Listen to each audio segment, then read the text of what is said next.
Hey, thanks for joining us on YouTube. What are you doing here?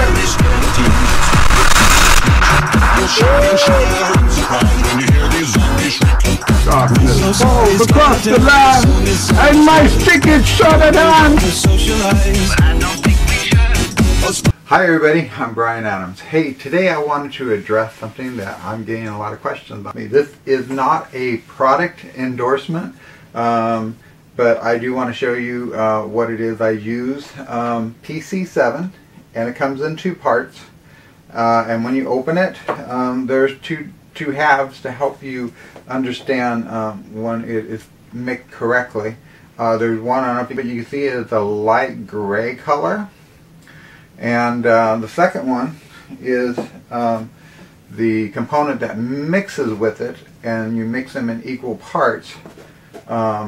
It is a real dark gray, almost a black color, if you can see that. So what I do is, you're going to need like a napkin, and this is a teriyaki stick. It had the PC7 on it from previously, you can see.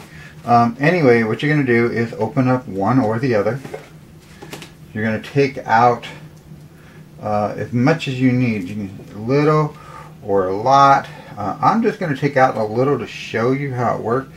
You're basically going to roll it onto, this is the watercolor paper, the thicker paper that I'm using right now, and you're gonna put it on to the paper, and go ahead and make sure you close up this one.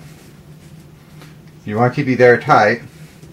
And then what you want to do is make sure that you take off any of this that's on the stick, because you don't want to mix the two. Then you go ahead and open this one and get the same amount and get it out.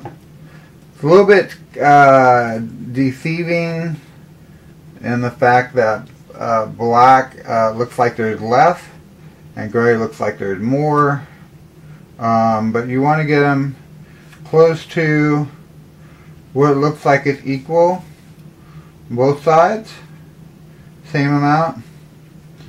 And once you get that done, like I said, close these up.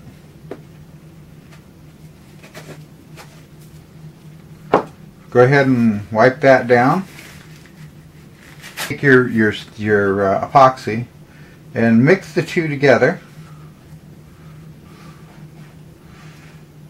This is a little bit thicker than peanut butter. Here to see if this is enough for you. See the darker color, and this is kind of a medium gray, and then you can see the lighter gray over there.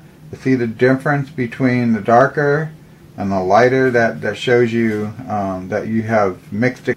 Then what I do to apply it, I actually use my hand all the time. Just make sure you wash your hands really good. And like, here's Oliver's leg. I'll show you on that. Here's a little part I want to build up. So what I'll do is I'll put a little epoxy there, and I'll build it up a little bit, you know, just to kind of bring it out. And then kind of, what I'm doing is what they call feathering. What I'm doing is what they call feathering this down, so it smoothens it out. See, you can do that. That's one way of doing this.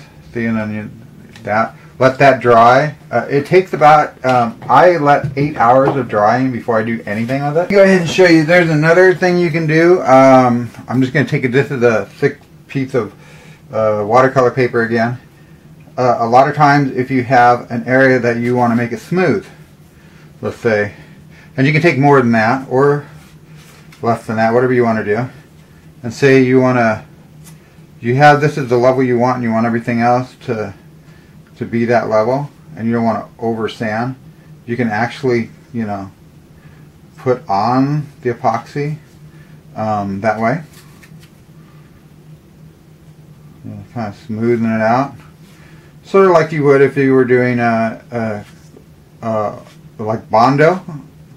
You're putting a car body filler on. That helps too. You take little amounts of it, put it on.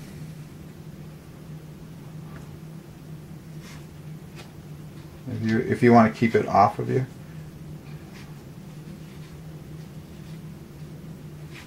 That way it keeps it. Of course, this is bending. You might want to use like a credit card or a little squeegee, and then if you have to, you can just take your finger and just kind of feather out the ends of it to make sure that everything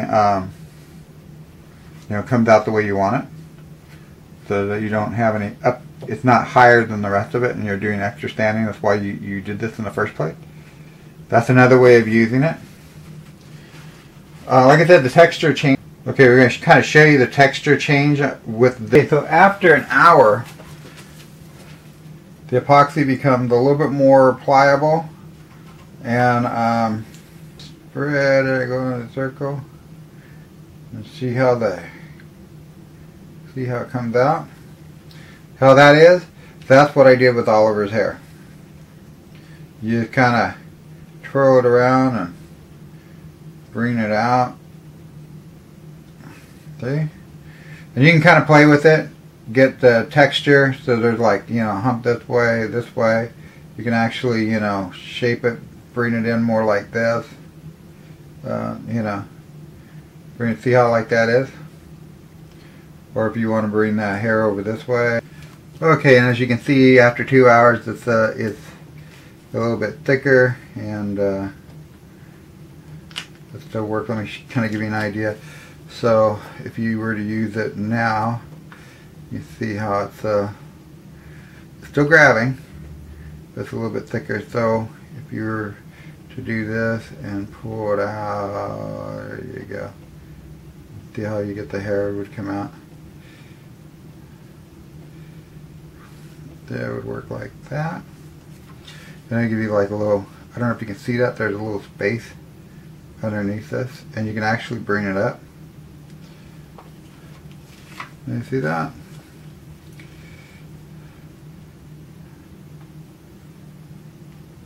Or if you wanted to, make something look like mountains or something like that, or you're building dimension. So after 3 hours, it becomes kind of like this, kind of pasty like. You can actually sculpt with it. It sticks a little bit to your fingers. You could, make a design. You could, sculpt with it. You could put it like on the back.